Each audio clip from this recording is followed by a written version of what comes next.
Hello, folks. Welcome back to the Britt Kanawha West Hancock Athletics Podcast. Dan Kroll here, March 6, 2024, episode 103. And this evening, I have West Hancock Football's offensive coordinator, three-time state champion, Kevin Eisenman on the podcast with me. Kevin's also a former four-sport athlete from the late 80s, early 90s. I was just talking to Nate Scher on the phone a little bit ago, and he goes, "Man, you're really like the class of 92 on this podcast. I think you're like the fifth one." So here we go. So welcome, Kevin. Welcome. Thank you. Podcast wouldn't be possible or worth it, honestly, without my sponsors.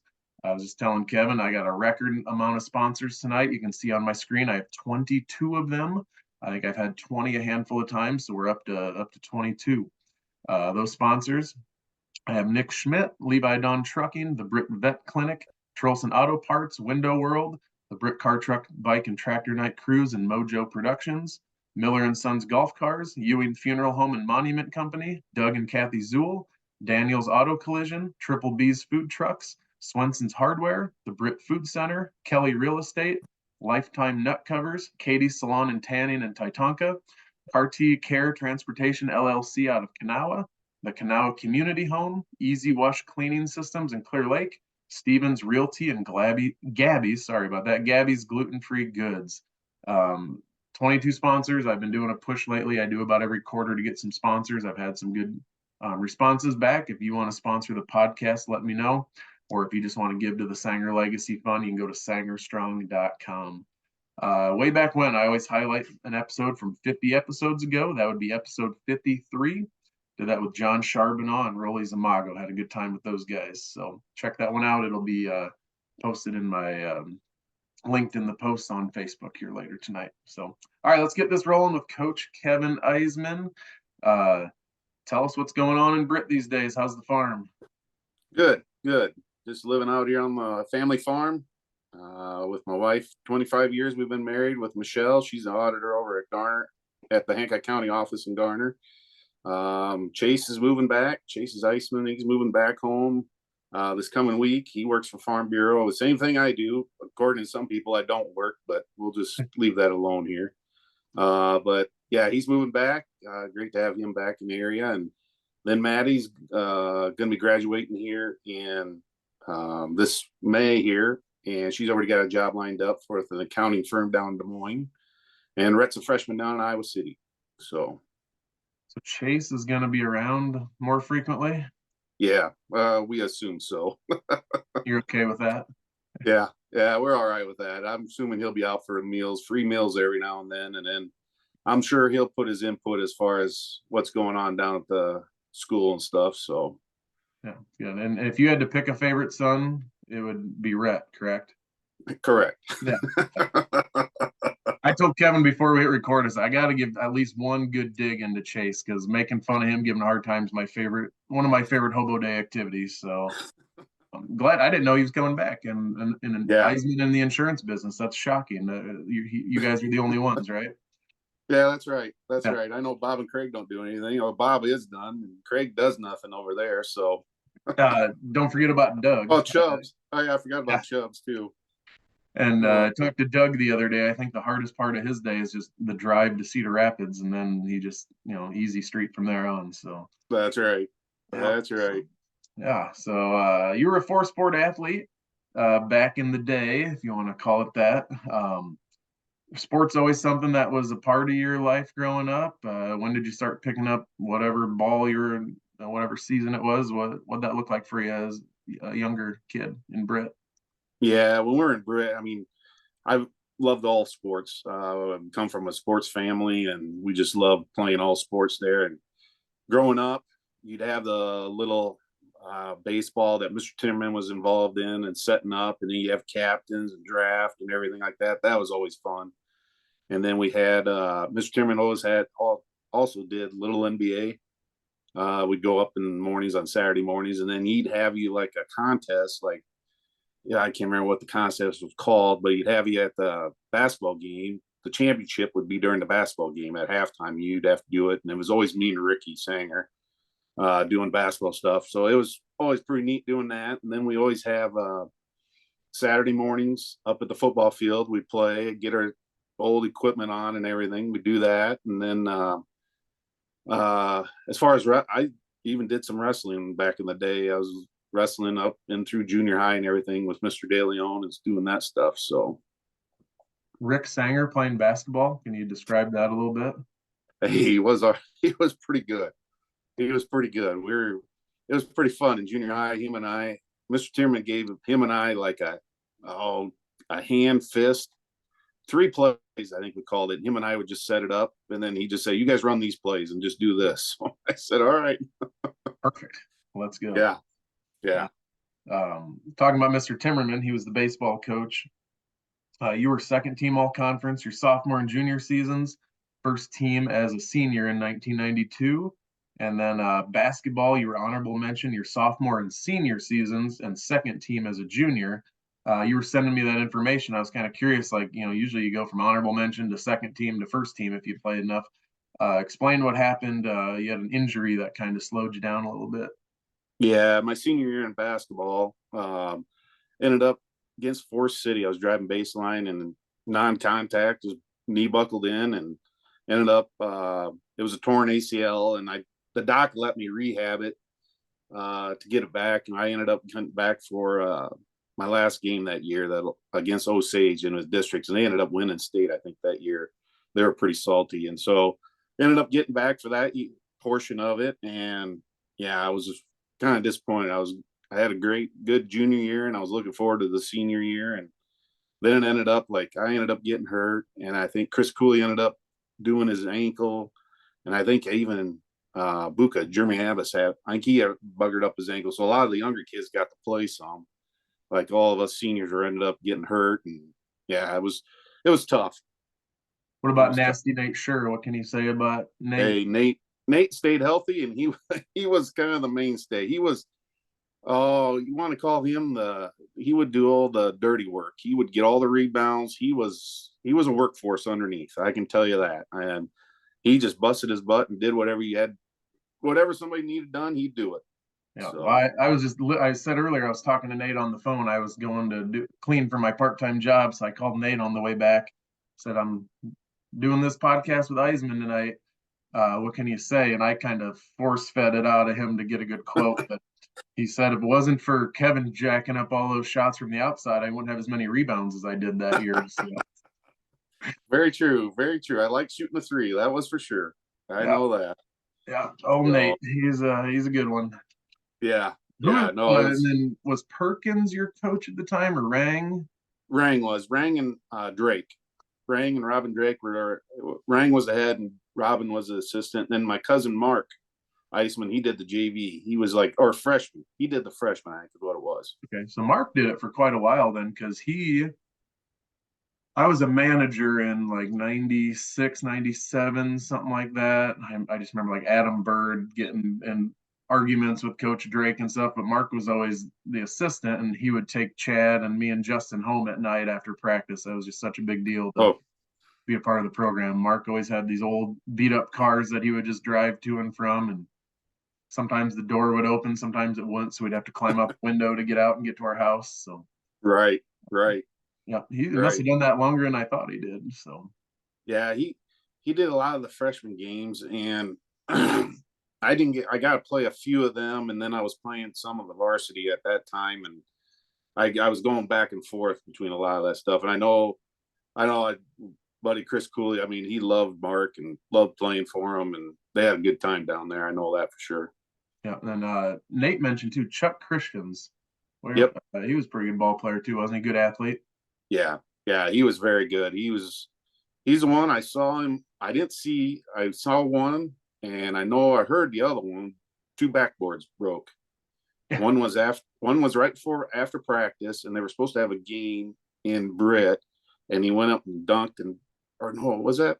I think he broke one then, and then they broke. Did you ever hear about the one at the Forest City he broke? Yeah. During the game. Yeah, he broke one during the game, and then the chant was going. Forest City was saying scoreboard, and all the Brick crowd was going backboard. Did they finish? I can't remember. Nate, I think, told this, but yeah. Did they finish the game? How'd they do that? Yeah, they ended up going to get one from the middle school and bringing it in and putting it up, and then they ended up finishing it. So I wonder how long did that take? Like, what's the It, process? God, I was very impressed what they did. I want to say it was half hour, 45 minutes probably, I think. But yeah, we ended up staying up there and finishing it. And I'm guessing in today's day and age, if something like that happened, it would, you'd have to take a week to get everything inspected and insured and everything else. Back then, it was just, it looks Yeah, like it's good. probably. Let's go. Yeah, exactly. Exactly. So, Exactly. so your third sport, track, highlight of your track career, obviously would have been the 1992 state championship that you guys won in Class 2A. Uh, talk about track with Coach Sanger and Coach Hauge and winning a state title. Yeah. That year there, we were, the year before I ran the 4x1 with Nate and Chuck Christians and Chase Pavelka and Nate Smith. And we ended up winning the 4x1 that year, the year before, my junior year. And then coming into my senior year, I knew we should be pretty darn good. And so I was mostly running. When I hurt my knee, before I hurt my knee, I did the long jump, did the 400 hurdles, 4x1 and the 4x2. And then sometimes coach would put me in 4x4. And then when I hurt my knee, I was just down to running 4x1, 4x2, and 4x4. So that was basically what I had to do. Your knee didn't terribly affect your senior season then? You still were able No. to? Nope, I was able to still do track, and I was able to come back and still play baseball too. So nice. Yeah. Yep. Yeah. Never hurts to win a state championship, that's for sure. No. Yeah, a lot of those titles on your resume and a couple sports now. So state and basketball as a coach. So yeah. Let's talk a little football here, and then I want to get to a lot of your coaching accolades and stuff. You played for Coach Sanger, Coach Perkins from 1988 to 1991. Like I said, I've done a lot of guys in your grade on the podcast. So talk a little bit about transitioning from just Britt to West Hancock. Your freshman year was just Britt. By your sophomore year of 89, you guys were West Hancock. What do you remember about that transition time with merging with Kanawha? What I remember, I mean, it was going to be different. There was a lot of different kids out. We're also used to playing with our groups as far as the Britt kids and stuff like that. And then the Kanawha kids coming in, we didn't know who was going to go where, who was going to play what positions. It took a little while, but then by the middle of the season and stuff like that, it was fine. Everybody kind of fell into spots and stuff like that, as far as where you were going to be playing at and stuff like that. I just know that year, that was the year that we just didn't make the playoffs, and we struggled for a little bit and lost some key games in there, and we just didn't put it all together then. Yeah, a lot harder to make the playoffs back then too. 16 teams, somewhat of a point system where you weren't guaranteed a spot just because you were second in the district sometimes, and that was even up till when I played, and then it went to top two. So right. Yeah, right. You guys were 29-8 in your 4 years. Freshman year made it to the semis with Kevin Sanger as the starter. You were a quarterback, so you were kind of underneath Kevin in terms of the learning curve and waiting your time to get to play. What'd you learn about watching and practicing with Kevin Sanger? You got a lot watch. I mean, obviously he knew the offensive stuff, but then you got to involved in, like, he would teach me the audibles as far as different, we'd come up and call different play audible out of some stuff and like that. And he basically showed me the way as far as leadership, what you need to do, how you can control the huddle and stuff like that. So, I mean, that was pretty important. You got to be able to see a lot of that stuff. So, Yep. I always joke with Kevin that he had, I can't remember off the top of my head, but he had a dozen to 15 rushing touchdowns from the quarterback spot. But I always say 85% of those, 90% of those were 1 yard QB sneaks because you knew the coach. You had 10, 11 rushing touchdowns in your career as a quarterback. Was it QB sneak type? Was it bootlegs? A lot of it was QB sneaks. QB sneaks. If we were going to do one, get down the goal line, I'd be just calling QB sneak. Or coach would just call QB sneak, or I'd audible into something like that, or just do something like that. But usually it was just a QB sneak. I don't even know how many times I scored on a bootleg. It wasn't very many. It was always about a QB sneak. Yeah. I just give Kevin such a hard time. Like, well, yeah, your dad was the offensive coordinator. You're a big guy. Yeah, you're just gonna get that 1 yard and lug it in and get all the glory. But Yeah, that's right. yep, I like Ricky and them guys rush it all the way down, then I'll just score the touchdown. yep, I'll finish it off. Get my name Yeah, on the paper. So exactly. yeah. Exactly. You talked about that year in '89 when we joined with Kanawha, missed the playoffs. Then 1990, your junior year, you guys made it back into the playoffs, but lost to North Iowa 13-12. Your senior year, 1991, that's that year and that's that game that people still don't terribly like to talk about. Beat Garner in the regular season, lost to him in the first round.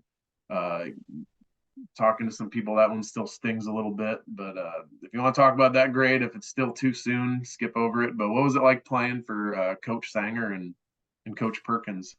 It's the best. I mean, I mean, to be with Coach Sanger and going up through that, I mean, just knowing him, and then, I mean, when I was playing for him in high school, I was pretty much scared to death. I mean, I wanted to be on his good side and didn't want to piss him off or anything like that. Otherwise, you'd get wrath, or not really wrath, but you'd get a little stern talk from you. And Coach Perkins, you did not want to disappoint, and Yeah, he was always getting after you and make sure you're doing it right, and all that stuff. I mean, that's what makes that program. They wanted everything done right. They wanted to do it the right way, and there was just, you do it hard and do it the right way, you're going to go far in life, and that's what always was about. So it was awesome to play with them, and going back to them 2 losses, both of them losses stung. To be honest with you, I thought our junior year, I thought we were going to be better than my senior year because I just knew what we had, and that one up there stunk really bad because that first against North Iowa, we took the ball the opening quarter and drove down and ate up the whole clock and scored. And we were up 13-0 at half. I'm like going, oh, this is going to be a problem. And then we just couldn't get it going in the second half. And I wish, yeah, that was there. And that was there. We were driving to, it was right towards the end of the game. And I took the ball and they wouldn't let me, you couldn't back then spike it, just throw it straight down. You had to throw it out of bounds. So I took it, threw it out of bounds. And they called it for intentional grounding, and then they set the ball down. And I was ready. I was trying to wait for Rick to get ready, and Coach Hagan was underneath looking, and he didn't snap it because he just wasn't. I wasn't looking for him, and time ran out, so we never got a chance to kick it. yeah. So I heard there's questionable circumstances with yeah, officiating on how that should have gone down, and yeah. And then, like I said, the Garner game, man, that one stings quite a bit. And I know Coach Sanger to this day too. He came after me a few years after that, and he just said he just still couldn't believe that happened there, and he wished he would have changed some things up and something like that. He just knew we were better than what they were. So yeah. And I mean, said it before on this: 2 best teams in the state, 10 minutes away, and they weren't gonna do what they do nowadays and keep the top team separated. It was no, you're 10 minutes away. You're going to play each other. It doesn't matter what right, brand it is, and that should have been a state championship game. yep, Everyone that knows football back then would agree with that. So that's right, yeah, that's going right. back to playing for Coach Sanger, playing for Coach Perkins. We're going to get to coaching here in a second. How was that when you jumped in as an assistant coach in 2005? It's like I played for these guys, and the reverence you have for them, and like you said, you were scared of them, and now I'm on the same staff as these guys. What was that Yeah, like? it wasn't. I mean, when I came on board and stuff like that, it really wasn't that bad. I mean, they kind of just took you in and said, come on in, you know the system. And the first year I couldn't do much because they called me in and just said that you can spot. So I couldn't be around because I didn't have my coaching off. But then I just sat there and I go, you know what? If I'm going to be around here, I got to be around the kids. And so that's when I went and got my coaching off. And then being on the staff with them, they really, you could see their passion for everything and how to treat everything. And yeah, it's very impressive. And it wasn't like I wasn't shocked. I mean, you could sit there and have a conversation now with them, or just sit down and, hey, what do you think? And they would ask you, hey, what do you think? And you could tell them. So Just to be from a player to a coach, and like now I'm just a part of this. That'd be pretty good feeling, that's for sure. Right. How'd you end up back in? So where'd you end up after high school, college, or work, and then how'd you end up back in Britain when? So when I graduated, I went to Wartburg. Yeah, I went. got it. I know. I know. Sorry, podcast is over, everybody. My bad. I didn't know. I didn't know that. Yep, I went to Wartburg, graduated in '96. I went there. So I had my knee surgery right before I went down there. And so my freshman year, I kind of rehabbed it and everything because I was going to go there. It was between that and Central. Coach Skipper wanted me to come play football down there at Central. And I decided I'd go. My heart was wanting to play basketball. And Buzz Levick, who was at Wartburg at the time, I said, well, I want to go play for you. Well, he ended up retiring my freshman year. So I rehabbed and I thought, you know what?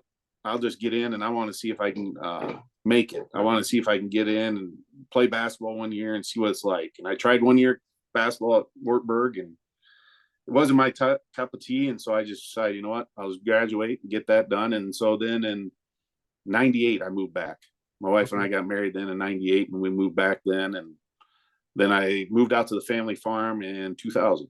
So. And a couple years later, jumped in helping with football, 2005, which would have been I graduated in '05, so the season after I was done. My senior year sucked. We went 7-2, first year in Class A. We lost to Northwood and Riceville, didn't make the playoffs. There was big expectations. A lot of good young talent coming up after us. That Brady Wilson's class and Jake Moore's class behind us, a couple of those groups. So you started off like jumping right in. That first year, '05, 9-2, went to the quarterfinals, and then '06, '07 would have been, like I said, Josh Willert, Brady Wilson's group went 11-1 and 10-2, and ended the season in the semifinals both those years. Those two teams in particular, '06, '07. Those two teams, I swear, should have been in the title game and had a really good chance of winning a state title. Would you agree? Would you? Oh yeah. Assess those teams? Yeah, those two teams were very, very talented, and I'm just like, because we got down there in '06, we were in there and we got beat in the semis. I can't. By ICAM, and I just walked by everybody. And I said, "We're not done yet. We're getting back here. We're going to win it."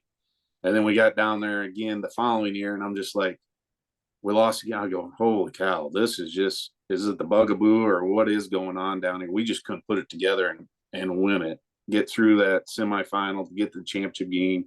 That team was very, very talented. They were. Yeah. Definitely both teams could have been in the title game at the very least.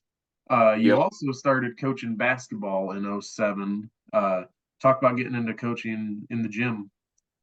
Yeah.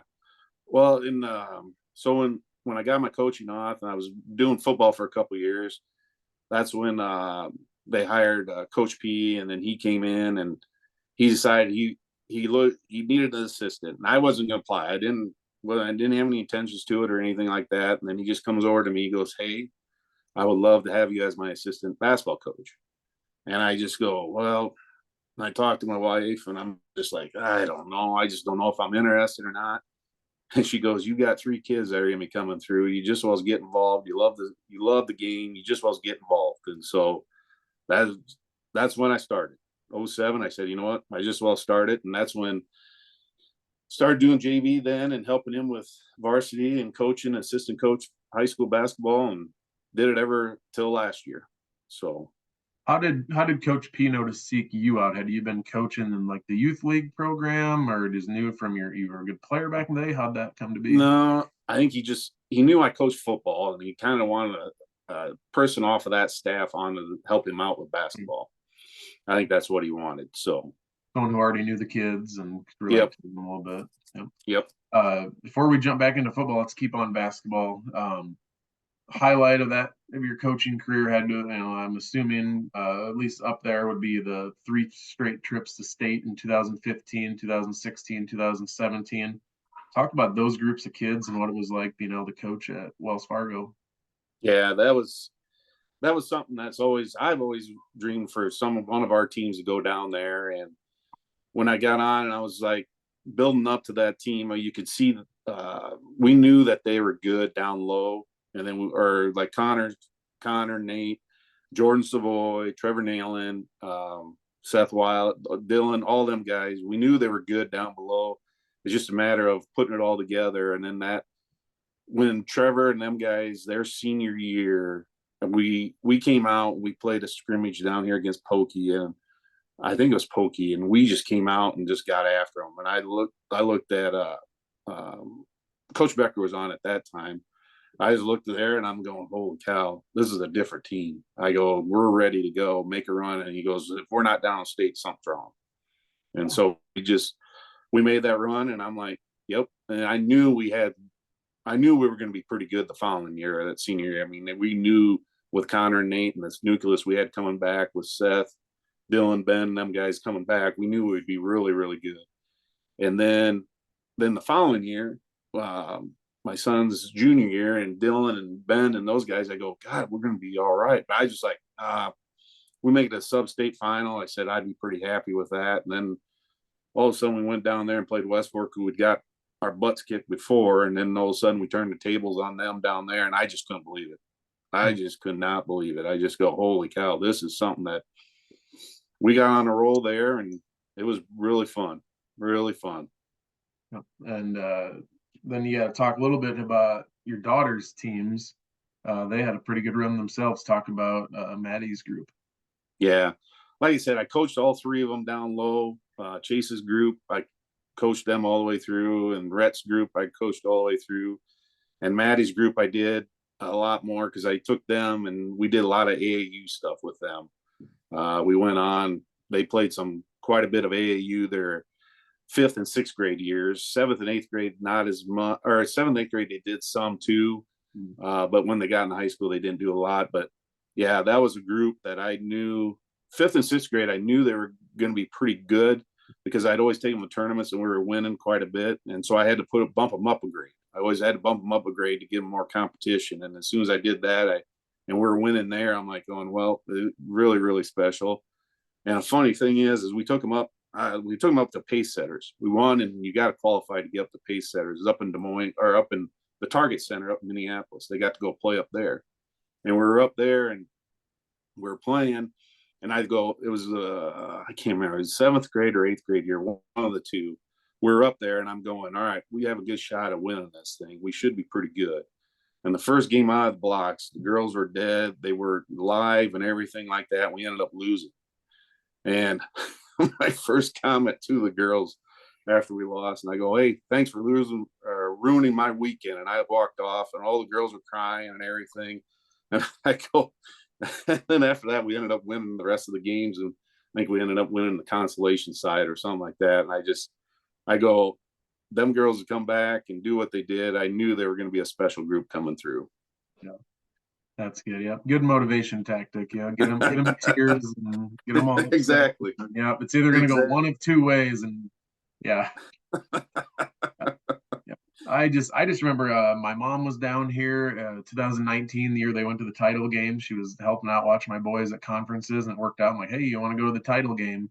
It was just West Hancock basketball in a state championship game. Like, when I was growing up, we had some decent teams. We got to 500 a couple games over. A group of girls ahead of me a year, Angie Pritchard's group, they were 7, 8, 9 games over 500, but never got over 1 or 2 rounds in the playoffs. To see our program in a state championship game was pretty special. But yeah, unfortunately, Newell Fonda, the just juggernaut that they are in girls basketball. What do you remember about that title game besides just unrelenting defense and pressure that they put on?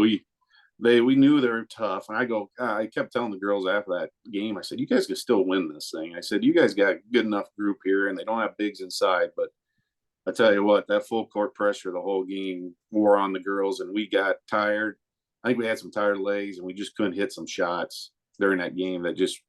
We couldn't hit some shots. That was the biggest thing, and couldn't keep it close enough to put some pressure on them. So, and I, watching that game and then talking to people after, I'm like, it's the preparation leading up to it, playing a team like that. How do you simulate that in practice? Did they have the boys team play against them to pick up the pace? I mean, it's just how do you prepare for something like that? That's the tough part, I think. I can't remember if I know I know the school they did not want the boys to scrimmage against them. I kind of was trying to push for it. I know they didn't want to. So I think, if anything, they probably just put more girls on the court and try to get more people out there to simulate it. They really didn't have a lot of time to do it because it was like a short turnaround, because you win the semis and it's just the next day you get, because they wouldn't have had time to practice. They would have just had, they won the semifinal game against Montezuma and then turned around and play on, was that Saturday or Friday night? Saturday night. So yeah, they didn't have much time to turn around. Yeah, maybe practice, but you get Right. limited time, so it's mostly film work. But you can see Yep. on film they're going to do this, but how do you actually go about preparing for it? Just it's they lost in the championship this year. They've been in the title game almost every year Yeah. since. They're quite the program. So Yep. then we had a lot of Grandview girls. A lot of girls go from playing at Britt to down here in Des Moines playing for Grandview. Yeah. Kind of pipeline going. I see Rachel Lear. They just won the conference title, I believe. I saw that last night. Yep. Yep. So we've had some girls move on to the next level as well. So Yep. so all right, let's jump back into football here. You're lucky I didn't end the podcast when you said the word Wartburg, but yeah, I figured that. I forgot about that. A lot of in the playoffs this last year, after the either end of the regular season or the first round, some of us would go into Mark's room and try to match up the playoff pairings of the pods. And it was Ryan Johnson, Mark, Kevin and Rick Sanger, me, Brady Wilson. I'm like, we're all Central grads. Surely we can figure this out. A bunch of smart guys in here, once Kevin left the room and get rid of that Wartburg stuff. So then we're never right. We sit there till 11 o'clock at night, try to figure out the pairings, and they just do what they want anyway. So Right. So yeah, you started 05. You're still currently coaching.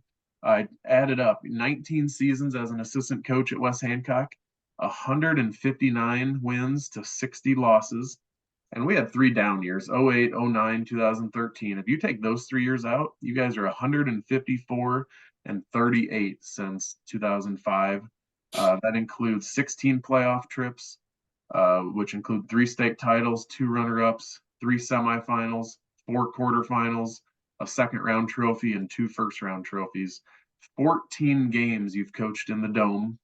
Between 05, we made it to the quarters. The game just happened to be in the Dome. Other than that, it's been all semifinal games or final games. Playoff record 36 and 13, and then 9 district titles. Pretty impressive resume.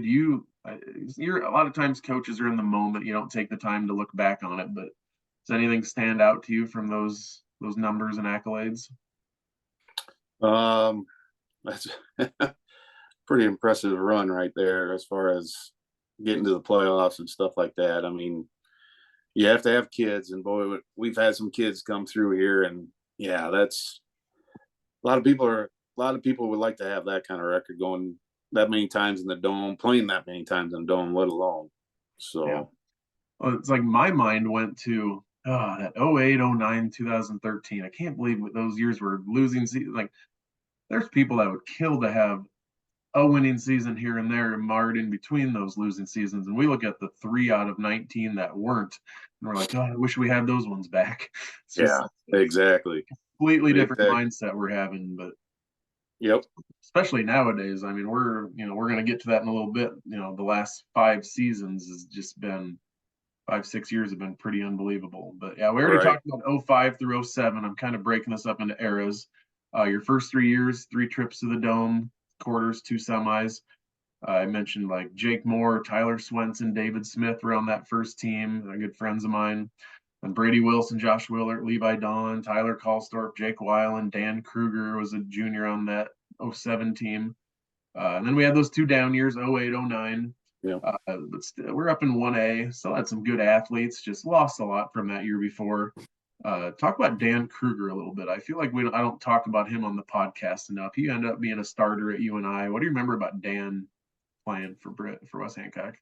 Dan did what you need to do. He put the time in, did what he needed to do in the weight room. And I tell you what, he was just workman. He'd come out, you couldn't hardly ever get anything out of him. He wouldn't say 2 words to you, but I tell you what, he'd come in and really get after it. I do remember one time. You have to. Coach Hagan said it one time. He goes, "We're playing. I think it was Alta over there or something like that, and there was another. I think there was another All-State tackle against him and everything like that, and." They were button heads during the game pretty good. And I think Coach Hagan goes, "What the hell's going on?" And he goes, "That guy's a big guy over there too, you know." He just like he knew. I mean, but I tell you what, he's a great kid. I mean, we never had any problems, and he did wonders down at UNI and everything. And I'm glad he's back in the area. But yeah, love the kid to death, and yeah, very good. Yeah. So those 2 years, 08, 09, first losing seasons that Britt or West Hancock had in football since like 1982. I can't remember if 1983 was a 4-4 season, but it had been 20 some years since we'd had a couple seasons like that. What was the consensus of the coaching staff? Like, is this kind of the end of the era? Do we know there's some kids coming up, or what was kind of the mood and mode at that point? No, it was just, I know Bob was very frustrated. He's trying to go. It's it's all mental. A lot of it was just mental stuff. And you wanted to get it out of the kids and say, you know what, hey, we can win these. We're fine. Because he goes, you got to start down low, keep the JV going, keep the JV kids. And we were having winning records down there. And he says, we got to keep that going. Eventually the tide will turn. He just says, we've got to stay positive. It'll come. And I tell you what, it was hard on him and Gene both. I mean, that was hard. Usually there were pretty hard on him. And by the time we got some things turned around there, you could talk to him the other day, and it was tough. It was tough just to get the camaraderie and stuff and say, hey, it's positive. You got to stay positive, fellas. We're going to be all right. We just got to get a couple wins in there. And I can see how if you got a school that hasn't won a game, and it just basically the kids it feeds on it. And it's just like, oh, we're going to get down. All of a sudden you get in a game and you get down. Oh, we're going to lose this one too. So we were always on the other side of that. We were that team that was, putting the hurt on those other schools, and they were kind of folding. And it's easy for a group of high school kids to go, well, this is how it is now. And so keeping them positive and keeping them working. And then obviously there was the Schlugger brothers and some other guys coming up. You knew there was some just pure talent coming up. So right.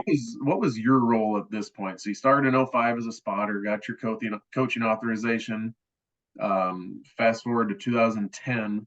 What was your role as an assistant at this point? So when I took over the JV, I call them offensive plays for the JV when Coach Boozman left. And that was like 08, 09, somewhere in there. I can't remember when he left to go to Waverly. When he left, I took over the coaching as far as the JV, as far as the offensive stuff. And then I started doing that all the way till 2018 when I started doing the varsity stuff. So. And then just helping on Friday Yep. nights. Were Friday you nights on Friday nights, or were you on the sideline? No, Friday nights I was always up in the booth. It was me and Ricky. Whenever he'd come, him and I would be up in the booth. Yeah, Rick and I come to games together. I asked him about a month ago. I said, "Do you know what games we're going up to yet?" And he goes, "Dan, it's February." I have no idea. So I'm getting the itch. I want to know, but Hall of Fame for sure. But love it when Rick and I can get up to the games together, have a good time. We talk a little bit of high school sports, every once in a while. So right. Yeah. So 2010 through 2012, I'm kind of calling the next era. That was a good 3-year run with the Schlugger brothers, Pat Smith, Seth Gopel, a bunch of those guys. Made it back to the quarterfinals in 2010, lost to Lamar's Galen. Runner-up in 2011, and then 2012 lost in the second round.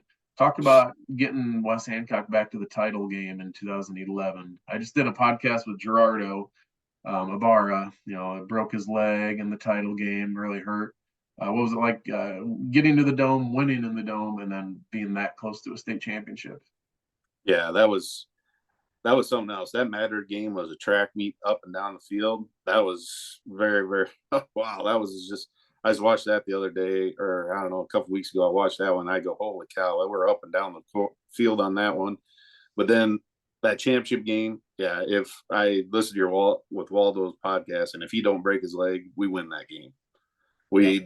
They had no answer for him. They were going to stop Zach, and we just didn't. I didn't speak. I don't know if we didn't just do some adjustments with trying to run Zach and try to get him to go the other way or whatever, but they just ganged up on it. We just couldn't do much after that. Yeah, it was a situation there. That one kind of slipped through the cracks there. We should have had another state championship on that one. That's for sure. Yeah, it's been 13, 14 years now. Did we ever try a counter in that game? Right? I mean, they were shutting down the edge with the right. counter. I can't remember. Did we try that at all? You know what? I can't remember that either. If we tried to bring back the counter, I'm sure we probably did. It's something they knew as soon as Waldo was out of there, they could just try to stop Zach and just control Chris up the middle. Yeah, they saw the Gielan game and the Madrid game and like, yeah, we better do something about this outside trap because Zach.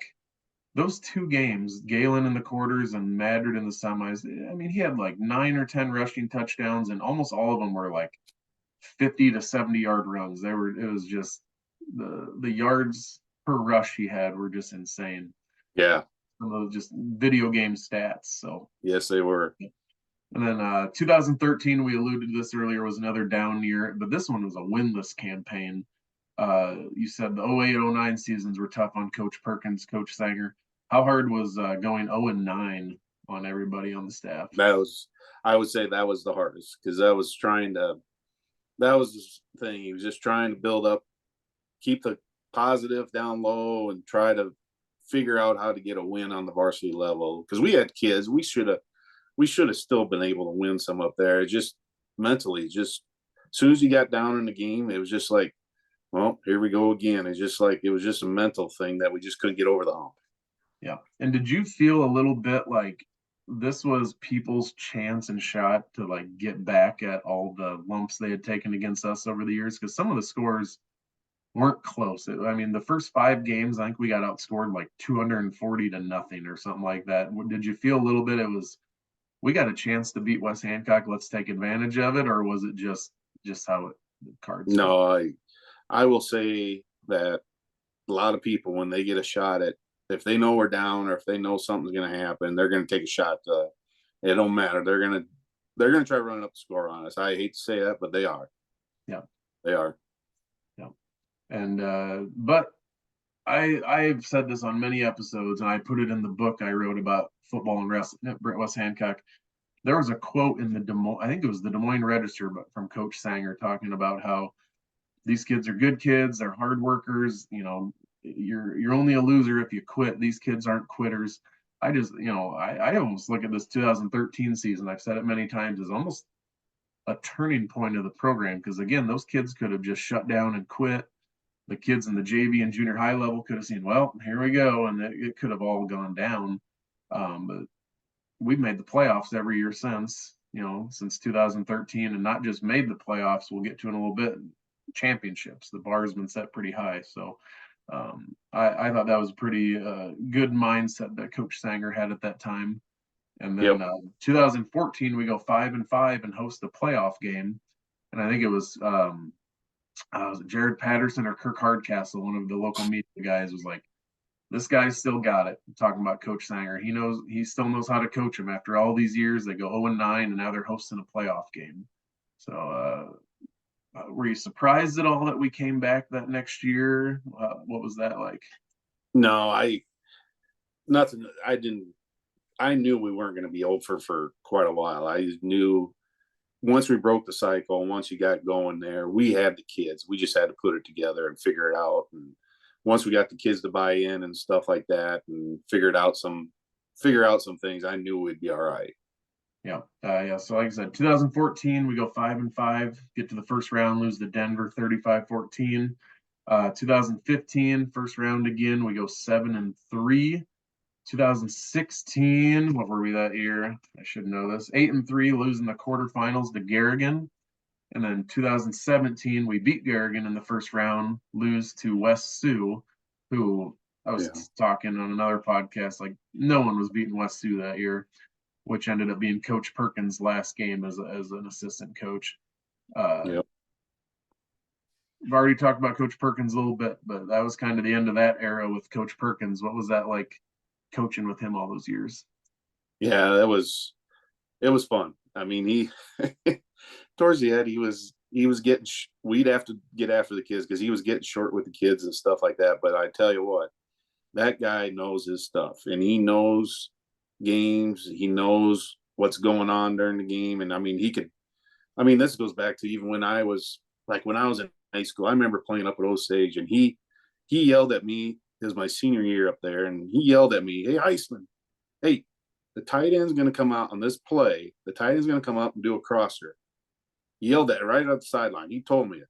Sure enough, they came out and ran right across there, and I knocked down. I look over to him, and he gives me the old fist pump, and I'm like going, that guy knows his stuff. And when he watching him come up with the defensive plan, I mean, he'd have his paper out there. The only thing that kind of frustrated with him, he changed his defensive plan about every other day because he'd get nervous about something. But I tell you what, when he got down to the game time, he knew his stuff. Yeah, he knew what we wanted. He knew what we wanted to do. So yeah, the old quote was, "That guy's forgotten more about football than we'll ever know." You know, just this plethora of knowledge. Yes. Yeah, some players from that era: Jordan Weiland. I'm going to do a podcast with him. We had to reschedule. Dalton Bates, Colton Francis, Trevor Nayland, Ben Eisman, Connor Sonius, Dylan Eccles, Nate Paulus, Bennett Bruins, Nick Hunt, Hunter Hagan, McCoy Yakel, Caleb Eccles. I had just a few I listed there off the top of my head for our notes. Had some studs on those teams. Couldn't quite get over the hump and get back to the dome in any of those years, but definitely on our way up. So, any of those guys come to mind? Any stories or thoughts or memories from those teams? As far as that goes, I remember that was the same. Those are the same years my son Chase was involved with those guys there. I can remember Ben. We played. I think it was St. Ansgar. Or St. Ansgar or Garrigan, one of the two. He got hit, and he had to come off the field. And I'm up the press box. Why is he off the field? Well, he took a shot, and his face mask got smashed. So they had to redo his face mask because it was all bent up and everything. I go, "Is he all right?" "Yeah, he's fine. He's ready to go." But yeah, Jordan Weiland worked his butt off. All them guys did. They were good kids. I mean, we never had any problems with them. I mean, they all good kids, got after it. Yeah, I wish, like you said, that West Sioux, yeah, they were very good. I mean, that was kind of the breaking in of these guys that wanted in 19. That was their sophomore year over there, and it kind of got woke up a little bit over there because we're trying. Coach had a game plan, just keep the ball away from them. Well, as soon as the floodgates opened, they opened up pretty good. Yeah. That team, I don't think anyone got within 24, 28 points of them that season. So nothing there. 2018 is when you took over as offensive coordinator. Coach Sanger, we all know the story, cancer, had to kind of step away, been kind of maybe prepping you per se for that. What was that like for you to have to step in 2018 and be the play caller? At first, it was very, very nervous. I was very, very nervous as far as what do you want me, or because to be honest with you, I was in JV. I would take chances. I would call some plays and take some chances. And this is I got to tell this story. There was one year. It was Nate Paulus, and I think George Zuehls was the quarterback in JV. And everybody says, "Why don't you throw the ball first down, first play of the game? Why don't you throw it?" So what I did, I was 1 year in JV. I called 245 dive pass, wing back fly, and we scored, I think, 6 or 7 straight times. First play of the game, JV. Yeah. And I couldn't. So we're playing at home, and Coach Sanger comes out, and it was JV after the game. He goes, "Hey, good game," and everything, and he grabs me by the elbow and he goes, "Hey, I know you like to do that, but," he goes, "I like to run a first down, a run play first, so we get some positive yards. Stay positive. Don't want to get behind the chains and everything." And I'm like, "Okay." So I kind of took that as a hint, like, hey, let's get back to just doing our stuff. And ever since that kind of hit me right, and said, you know what, like, he's right. You got to get some positive yards right away, set the tone right away. And as soon as that in 2018, about midway through the year and stuff like that, I got settled in, and then it was just normal. Hey, here we're diving, traps, whatever. It was pretty much comfortable then. Yeah. Talk about that semifinal game, 2018 against Hudson. I think we spotted them about 28 points and then ended up still having a chance to win it at the end. What was woulda, coulda, shoulda in that season? Yeah, that one there, we had too many turnovers that first half and got dug ourselves a hole. But I tell you what, we came back flying, and I still think there was a whistle that blew on that QB sneak. And I know I had some guys saying, "Why did you call that?" And I go, "Well, because we hadn't run it all year." And I go, "I guarantee it's open." And we would have had a first down. And I thought there was a whistle blown. And that's why I thought if we had a first down there and we score and go for two, we probably would have won it. Yeah. And looking at Hudson, they went to the finals and beat AHSTW 30-7. Yeah. Like one of those years. Yep. Do you guys talk ahead of time that drive? Hey, if we score, we're going for two, or is it usually a right before we have to make that choice? How do you guys operate in that? Well, usually if we're going down or whatever, we get down like cross midfield or something. Mark will look at me and say, "Hey, you got 4 downs." He'll kind of bug me, "Hey, you got 4 downs, or what are we doing here?" And then when we get close, he go, and usually a week before, "Hey, we're going to do this. We'll do this." It's kind of based on Thursday night's pre-practice on how we're kicking field goals and stuff like that, get a feel for the kids and stuff like that. And then we'll either go plan, "Hey, let's get 4 or 5 plays for 2-point conversions," or we're going to kick an extra point. It all depends. And traditionally in our program, we've had some good kickers, but more often than not, we've just been a 2-point type of program anyway. So yeah, we're gonna go for it. We can always seem to get 2-3 yards, 4 yards. Let's might as well get 2 points out of it. So, but yeah, some years we have the kicker, some years not as much. So exactly. We had almost everybody coming back from that 18 team to 19. I had Ben Bruns and a couple other kids, Eccles boy, that were graduating. But did you anticipate this title in 19? They were kind of tagged from a young age to have a good shot at it. What did you think of going into that 2019 season, along with coach's illness and stuff as well? Yeah, I felt going in 19, if it wasn't a state title, it would have been a disappointing season. It was just, we knew they were that talented, and what we had coming up back, I go, this is the most talented we've had in quite a few years. And I go, we shouldn't, if we don't win it, it's a disappointment. That's the way I felt. Yeah. And you didn't have to be disappointed because you got the job done. 13-0. That 2018 team, just to compare some numbers here, that team scored 409 points in 12 games, 34 points a game, 7 yards per rush, and 393 yards per game in total yards gained.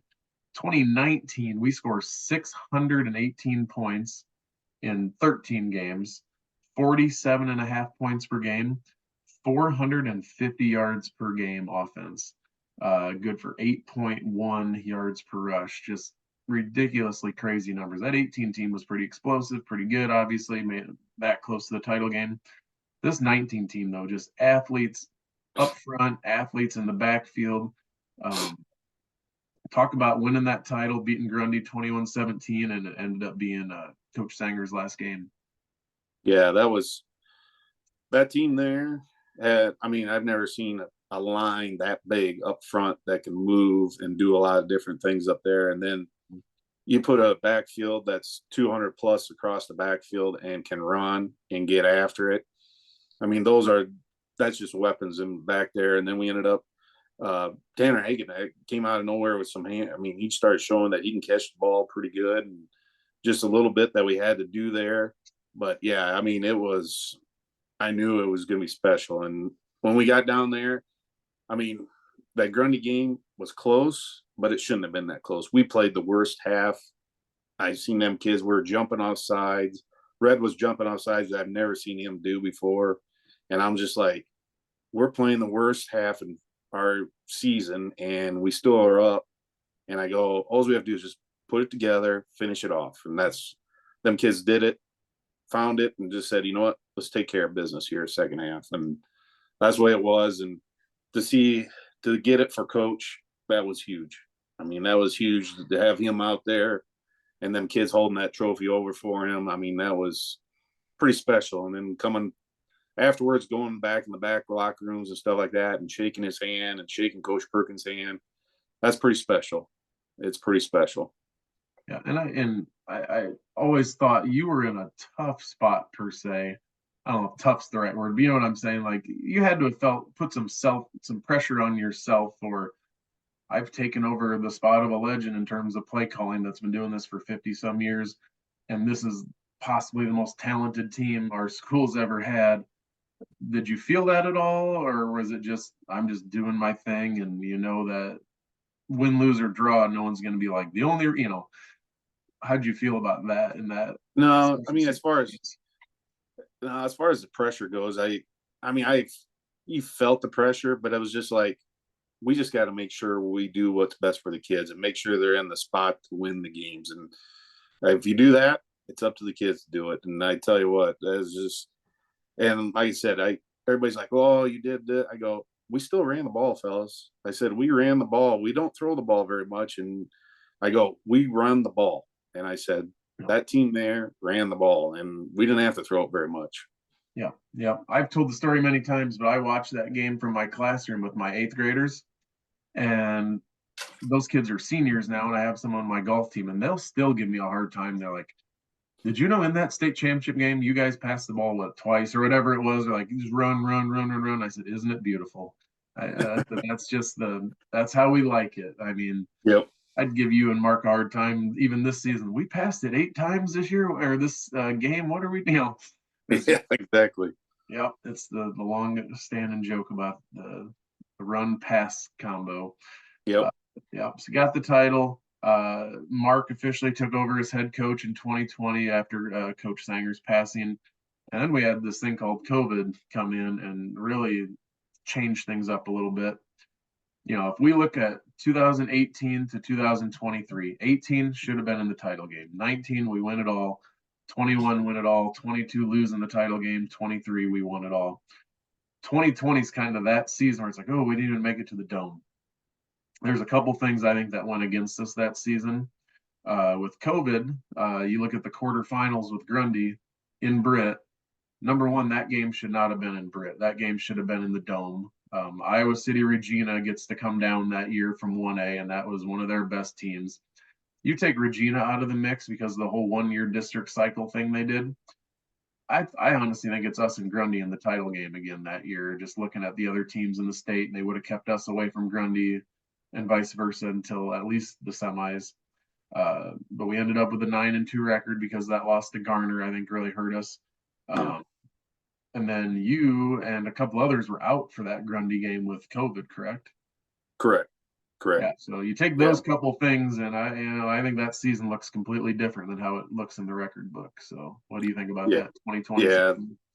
Yeah, because we had to play because Kroneman he had COVID too, and so they had to bring in Ben Martinez had to play some linebacker, and we were he was tougher on the defensive line versus being at linebacker. And I think Coogee got thrown in a little bit there as far as playing. And we just had some guys that had to be moved around as far as on there. And with COVID and stuff like that, there was nothing. I mean, to this day, I wish I would have been able to be there and everything like that. It sucked. It sucked watching it and doing that. But yeah, I thought that team there was they surprised a lot of guys. But I tell you what, there is some talent there. I think you're right. I think if Regina stays up, they keep us separated. I think we're in the Dome. We're playing them for a championship again. Yeah. And and I'm just saying this statistically wise, it was the Cole Kelly show that year. I'm not discrediting anybody else on that team, but just if you're looking at the numbers, that was Cole's year where he got to be the workhorse, just like for decades. We have this guy's the fullback, he's the workhorse.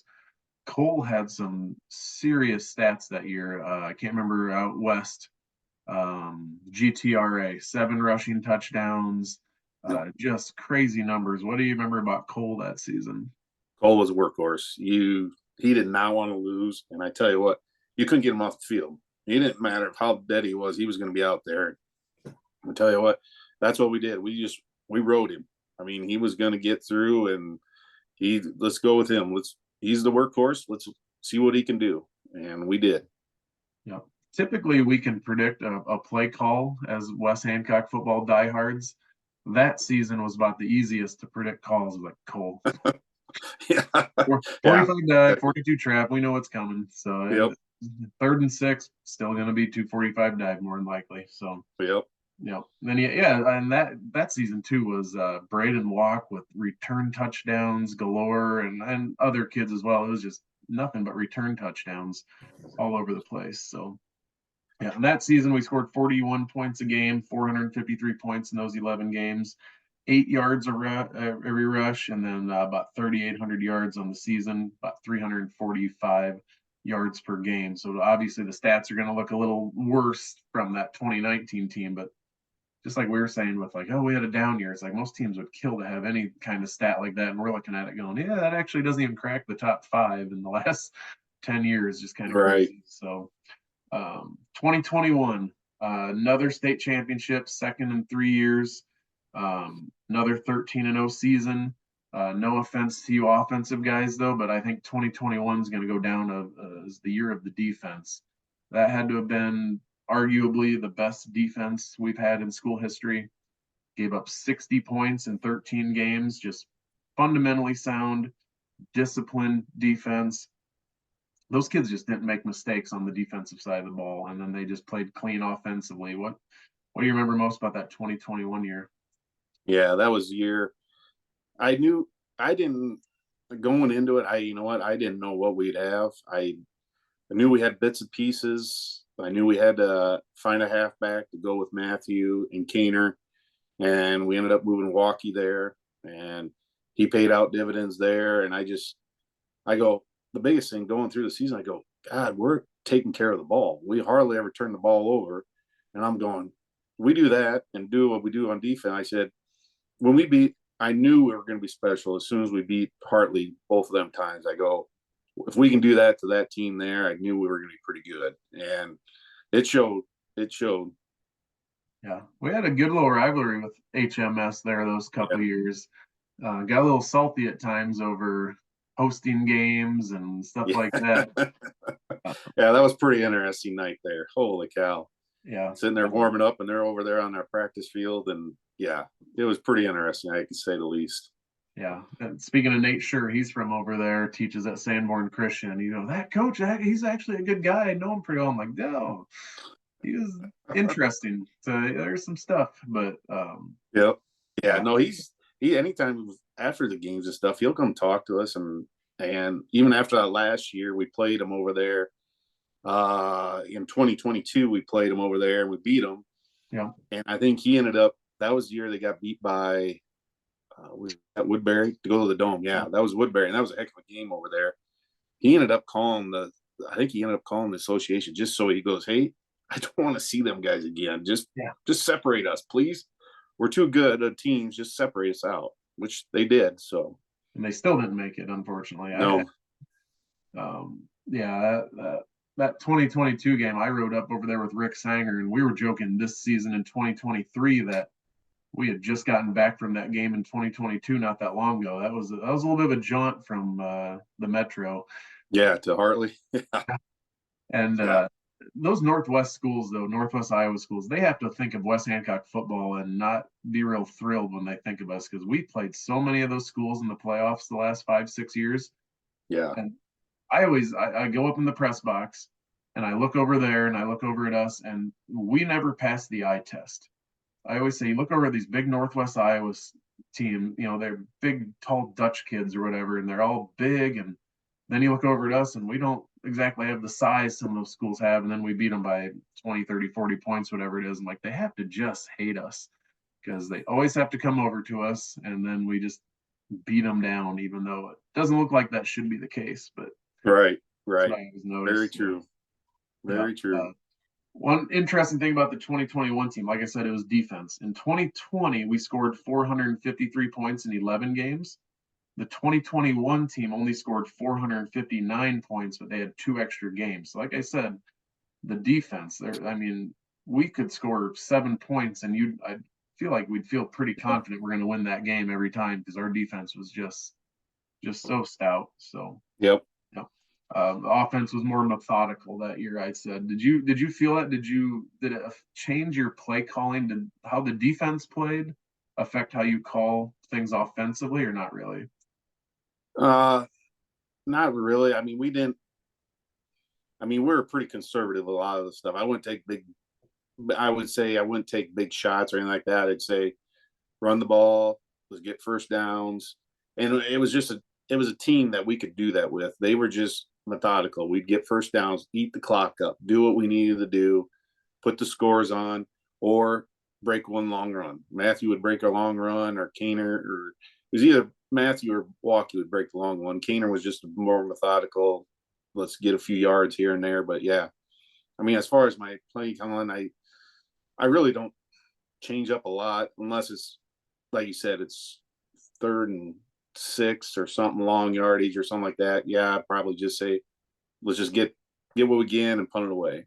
Yeah, because I know sometimes if maybe your defense isn't as good fundamentally, or just the other team's offense is gonna they're gonna break us or bend us a few times. We got to take a few more chances because we know we have to outscore them. Like these guys. Like we score once, we're probably gonna win this game. Obviously, you Yep. scored more than once, but how'd this title compare to the 2019 one? What was the differences and got it both?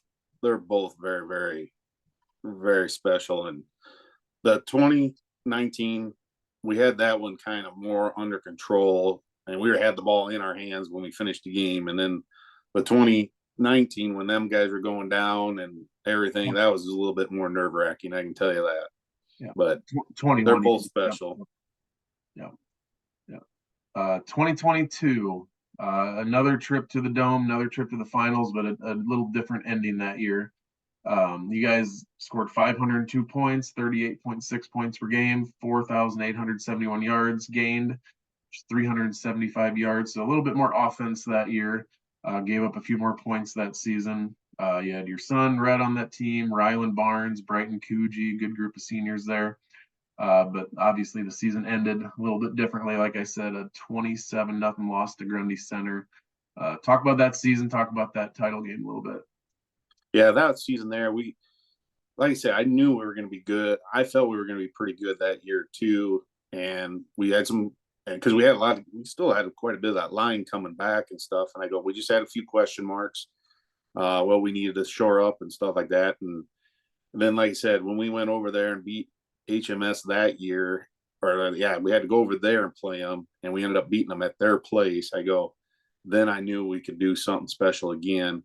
And like I said, that championship game, I mean, hats off to Grundy. Grundy, they were the real deal there. And I still think, though, there was a few plays there that happened right away.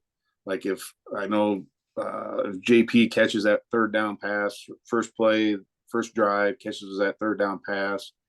And I think that was an eye-opening for them this year's seniors, that I think they were a little deer in the headlight look that year, and we just weren't clicking at all on offense. We just couldn't get anything clicking. And I tell you what, after that game, Coach Perkins called me up later on, and I go, Coach, how do you guys do that? You guys have been in more championship games than I have. And I go, how do you guys get through? He goes, just build yourself back up, turn it over, get after it again. Yeah. And like I said, Rhett was a senior that year. Always tough to end with a loss like that, but I always go back to we're bummed about a state championship game loss when, again, most schools are like, we just want to make the playoffs once in a while. So we're in what Jay Hiscock says, the golden era of West Hancock football right now, where we're playing woulda, coulda, shouldas with state championship games, and I'm like 95. Well, I did the math on it. What was it? Only we've been in 10 title games now. I think only 11 other schools in state history have been in 10 or more title games. And if you really break it down, some schools have never been in a title game, or they made it once, and that's what they still talk about. It's like we're starting to forget which year was what title game, So Well, and that's what I told Rhett and them, that group there. I said, you guys got to realize you guys were in 3 championship games out of 4 years. I go, there ain't people are going to discredit. I mean, that's awesome. I yeah, mean, just awesome. yeah, we're just getting spoiled at this point. It's just pretty amazing that what we're pumping out all the time right now. And speaking of pumping out more, 2023, just 4 or 5 months ago, whatever it was, state championship number 5 in school history, state title number 3 for you guys as a staff, 3rd title in 5 years, 4th title game in 5 years. Ironically, the game was on the 50th anniversary of the first state title game in 1973. And again, I just said it, the 10th title game in school history. But what I've talked to Mark about and some other people, the seniors, the turning point of this last season was St. Ansgar. We take it to them pretty handily the 2 years before that, 35-0, 32-0. We go over there, and it didn't go so well. Talk about losing to St. Ansgar and helping, having that help turn the season around. Yeah, I think that I've listened to all the other podcasts, all them kids that, and Mark and I will both say that was an eye opening. Which way are you going to go? You going to go up, or are you going to turn your tail, put your tail between your legs and go off and not do anything about it? And that really changed a lot of things, because I was like, even play calling and stuff, I was like, God, what did we miss, or what did we do? We just couldn't get things going. They had our number and everything like that, and I'm like, we've got to get something figured out. And luckily we got things turned around after that, and everything else speaks for itself, because the kids bought into some things we needed to change and get some kids situated around as far as position wise. And sometimes that happens. I've seen years where we go in and don't know, hey, we need to move you over to this position, and we got some kids situated, and boy, it took off then. Yeah. Get back to the Dome semifinals. Madrid, familiar opponent. Steve Perkins is on the coaching staff. He's a Britt guy. Justin Johnson's the athletic director. He's a classmate of mine. We take it to him pretty good.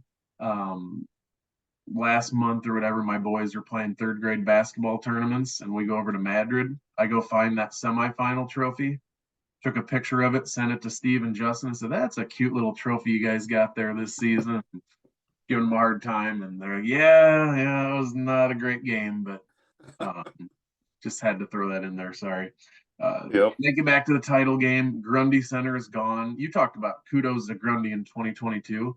They solidified, we lost 27-0. That's not a close game, but there's the what ifs and the woulda, coulda, shouldas, and if we played them 10 times, would we have maybe gotten them a few times? Then they do what they do in Class 1A in 2023. They were the real deal. They are the real deal right now. Holy cow! Like they win the title game 42-0 in Class 1A. Yep. So we have a new opponent in 2023 in the title game. Woodbury Central finally breaks through. We beat them in 2019 in the semis. Grundy got them in 21 and 22. They finally got to the finals. The problem with Woodbury is more on the defensive side of the ball. I know with Mark being the D coordinator, it was like, that's a pretty salty passing attack they have for a Class A school. What were you looking at? What was your game plan looking at them defensively with us offensively? Yeah, I told Mark going in the thing, I just told him, I said, I felt like anytime we touched the ball, we've got to score, because we knew they were potent, and it was going to be a tough time trying to get them stopped. And I just told him, I said, anytime I touch the ball, anytime our offense touches the ball, we have to score. And I just said, just to keep pace, just to make sure we can, and also keep the ball out of their hands. I mean, if we can keep it out of their hands, then they're playing defense. That quarterback does play some defense too. So I was like, if we can get some shots on him and just make them grind it out, I said, this could be a different game. And that's what we did. Tried to keep the ball and score every time we touched it. Yeah. And not to discredit our defense or Mark or anything, but they were that good of a passing Yeah. team. And in Class A, you don't see that every week. You're seeing more of it now in the last, decade or so, but it gets like kind of like talking about Maddie's basketball team against Newfoundland. Newfoundland, how do you simulate that type of an offense in practice too at the same time? You can have the other kids or coaches run those plays, but it's not the same as during a game. So. No, that kid had a cannon for an arm. That's for sure. Yep, and they're running some quick outs and some slants, and that's just it's hard to time those things up, and you're gonna just have to give up some yards. But we're down. They score, we score, don't get the 2 point. They score, we score, don't get the 2 point. We talked about 2 point conversions earlier. We went 0-5 in that game, and we can laugh about it now because we won the game. But what was going through your guys' minds as like we just can't get one of these? What was that like? Yeah, the first one, that first 2 point conversion, we ran Mitch on a sweep out of the gun, and he just came back in the huddle, and I'm like, the guys are in the head said, "Hey, he just ran it. Just run it again. Should be right there." Well, I should have went back to what I was thinking before. Then the second 2 point conversion, I think I ran what I wanted to, a slant, and it was there, but we just didn't catch it. And then then I got stubborn on that. There was 1 2 point. We just ran Kale in, got the score. And I go, heck, we ran right over him. I'll just do it again. Well, that didn't work either. So, I mean, it's just, you keep thinking, going, God, we got to get at least 1 2 point conversion. And we just couldn't. I think there was 2 passes that got dropped, and then we got stuffed 2 times on those. And the last one, I told Mark, I wish we would have thought about it quicker, is the very last one when we scored to go up. We had put in a swinging gate. We'd practiced it for like 2 or 3 weeks, and I said I didn't even have it in my head that we should have ran it. We could have ran it. They could have, at least they would have had to probably burn a timeout, and I think we probably would have scored on it too. That would put a lot of pressure on them. When was the last time we've done a swinging gate in a game? That's what I can't remember. I mean, it was Bob did it. We did it all the time when I played. I think we did do it in the early 2000s. I know we did for a while there. I know we did. Then he went away then he would shift to different things. Like he'd just line up and then shift to this or do that instead of doing the swinging gate. Yeah, we did that all through when I played, and we always would joke, like us linemen, like, oh, that's a lot more running for us. But yeah. But we had a lot of good success off it. So yep. We got to talk about the play call to win the state championship. We're down 28-24. We can get to the whole drive too, but I just like this sentence: West Hancock won a state title on a pass. Like, that was not probably the headline people would have predicted going into any state championship game that West Hancock was in. We get the ball back, down by a couple points, 7.5 minutes left, whatever it was, 70-ish yards to go. What was your mindset on that last drive that led to a Mitchell Smith to Brady Bixel pass to win the state title? Yeah, that was, as soon as I looked up, I knew there was 7 minutes left, and I go, we've got time. We got time, grind it out. We can't give them the ball back, and we can't give them any time back. And I said, my mindset was just stay with our base. They hadn't stopped it. And I just said, let's just grind it out. And there's some big plays in there. With the first one we got, I think it was 3rd and long already, 3rd and 7. And we hit Kellen on a dive pass, and he caught that thing and broke one loose. That was huge. And then we had a long 3rd and 7, and I ended up running inside trap, and Brady Bixel broke one again. And then he got the 4th and 2. And I just kept saying it. Then we got down closer, like the 20-yard line. Mark looks at me and he goes, do you want a timeout? It's 1:30 left. And I go, yeah, give me a timeout. Let's just gather our thoughts on what we wanted to do and everything. And then as we got closer, I know Johnson kind of said, hey, the safety's creeping. He goes, I think the fullback down the middle will be there. And I go, well, you think so? And he goes, I think it's going to be there. And so I called it, and I kind of had a few words with Bixel, and I just said, make dang sure you get through the line. I said, this is coming to you.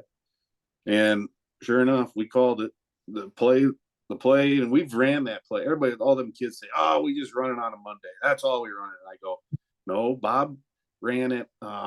When did we run it? We ran it against Noel Fonda. That was a huge play. And I know we ran it. Chase ran it his senior year against St. Ansgar for a touchdown with Tate. And I said, all it is split, 238 pass, fullback down the middle. And sure enough, that linebacker came biting up, and Brady went right by him, and Mitch threw a terrible pass. He did admit that. He threw a terrible pass, and luckily Brady got it. And yeah, the rest is history there. I disagree. He caught it. It was a great pass. You talked about 3rd and 7 running a trap with a couple minutes left in a state championship game, down by a couple points. The semifinal game, when Zuehls went inside trap for like 26 yards or something like that. And then this trap play where it was like, what coordinator in any level of football is going to call an inside trap on 3rd and 7 with the state title on the line? Don DeWard, the old Central D coordinator who's from Kanawha, talking to him, and he goes, that's why I come to these games, to watch old school, pound it out. Doesn't matter what level or what round of the playoffs. This is what we're going to do. And I just love that. So, yeah, because that's funny, because like that inside trap, I ran that against HMS. HMS had us on 3rd and long or something like that. And it was going to be, I go, oh, they're thinking dive or whatever. So I ran motion, 242 trap. And all of a sudden the linebacker looked at the motion guy, and Matthew went flying right down. It was like a 60, 70 yard run. And I'm going, Rick just goes, 242 trap, seriously? I go, yeah, that's what it is. It works. It works. Yes. Talk about Bixel. I'm excited for him next year. I've been excited about him since his sophomore year, 2022. That's a lot of trust to put in he's not even a senior. A lot of times you rely on your seniors. It's coming. Here we go. Here's for a state championship, buddy. Talk about Brady and what you're seeing for him next year.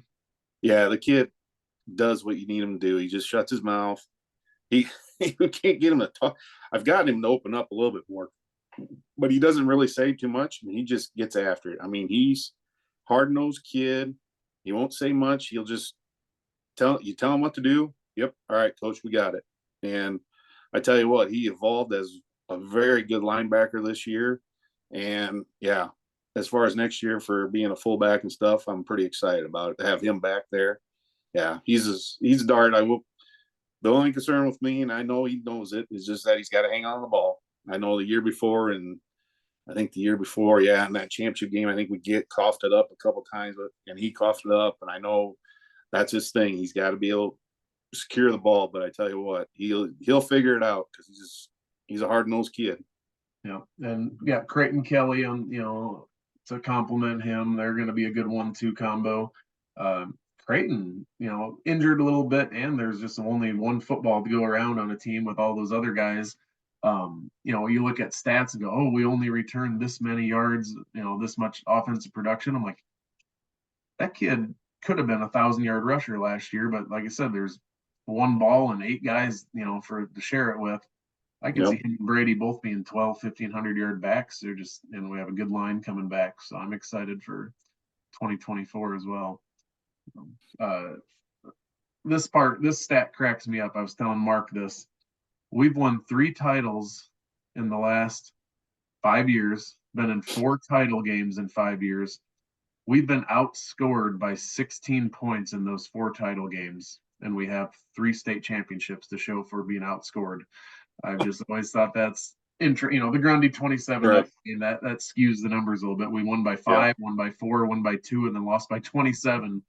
And right. I had lunch with your relative Doug a couple weeks ago up in Cedar Falls. I went up there for a visitation, and we had lunch, and we were talking about that. And literally we're negative 16 in the point differential in those 4 games, and we've got 3 titles to show for it. So the tides have turned a little bit since the 80s and 90s, where we lost all those title games by 5 points, by 1 point, so pretty cool. Yeah. Looking at some stats here, some totals since you become the coordinator. In 2018, West Hancock football is 68-7. That just pretty impressive. 68-7, again, 3 titles, a runner-up, semi, and quarterfinal trophies. Like Jay said, I said earlier, golden era of West Hancock football. What's it mean to you to be such a central part of that? I mean, it's awesome, but I tell you what, it's just carrying out the tradition. I mean, when Mark took it over, Mark's his dad. I mean, there's stuff that he'll say it's the same that his dad would say. He knows how to motivate the kids. He knows how to do everything. We haven't lost a beat since he's got there. And I tell you what, I'm just part of it. I'm just part of it. I'm just here to help out. But yeah, I mean, it's pretty special when you rattle off all that stuff there. I mean, I can't deny. I mean, it's tradition like none other right now. So Mark, as a head coach, has less losses than he has seasons coached. 59-4 in 5 seasons. So I mean, that's just mind-blowing. So we just talked a little bit about 2024 with Brady and Creighton in the backfield and the good line. Getting the itch a little bit for football, or how you feeling about that? What do you think? Yeah, you always think about it. We were down at coach's clinic this last weekend down in Des Moines. Mark and I started talking about, can this kid, you think, fill this position and fill this, and just see what they did over the winter. And I'm kind of curious how they'll do in track season. And then, yeah, you just got to wait and see how the summer goes, and then see what August brings, and see who shows up and ready to go rock and roll. I'm guessing there's going to be quite a few kids that are getting the itch and be ready to roll. Yeah. We should be all right. We'll be all right.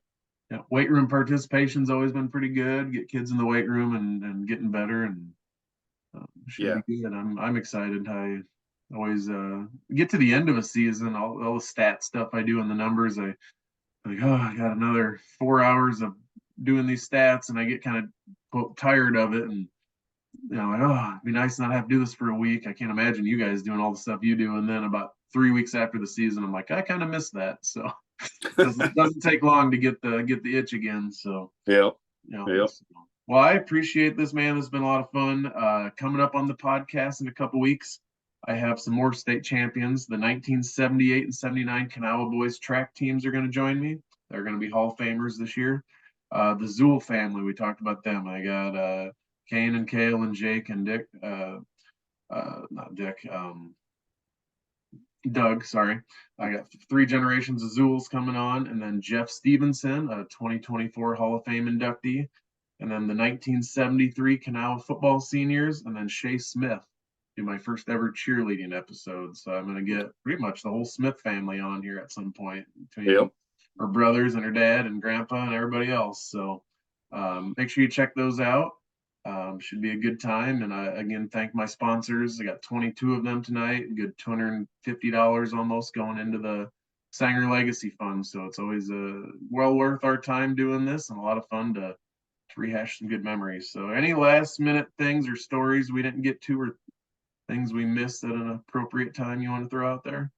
Hey, I just want to thank you for doing this. It's awesome. And I always say, I've always told somebody, I said, if you guys ever get new people coming in the community, like our teachers or anything, have them turn on podcasts. Have them turn on your podcast. You get a lot of history. You get a lot of things that go on in this community and stuff like that. And it's awesome. I just want to say thank you to my family, my wife, Michelle, and stuff. I mean, without her support and stuff like that, going through however long I've been coaching, got to have that. And then I just wanted to thank Bob and Mark for letting me come along with the ride. I'm just along for the ride, and it's been awesome. Been an awesome part of the tradition, and Coach Perkins and everything. And we got a great staff involved, and I'm just along for the ride. Yep. It's been a good ride, that's for sure. So, all right, everybody, thanks for watching. And like always, go Eagles. Go Eagles.